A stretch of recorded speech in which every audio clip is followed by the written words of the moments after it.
Eybat hali işlep yattık. Bu şalını kaçan yegadı eken. Hey şurada to'xta bir so'rayin da.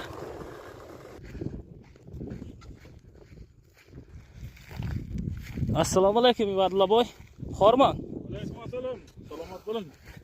Va deyman odamlar shalni yegib bo'ldi. Aha. Siz qachon yegasiz shalni? Qachon o'zi yegilish kerak? Qaysi joyda yegilish kerak? Sholimi? Hozir. Tayson tog'amdan so'rab ko'rayin qoni. Ha, Taysonga telefon qilasizmi? Ha. O'z telefoningiz nima bo'lib qopti? Ekranlari ham sinib Ha, qopti. o'kini bosib o'tib ketdim-da. Qani kimga telefon qilyapsiz? Tayson tog'amga. Sizda bu Tayson tog'angiz nomeri ham bor ekan-a? Ha. Alo, tog'a. Da ishdaman. O'zi shol qachon yegilish kerak? Uyun oyida. Uyun oyida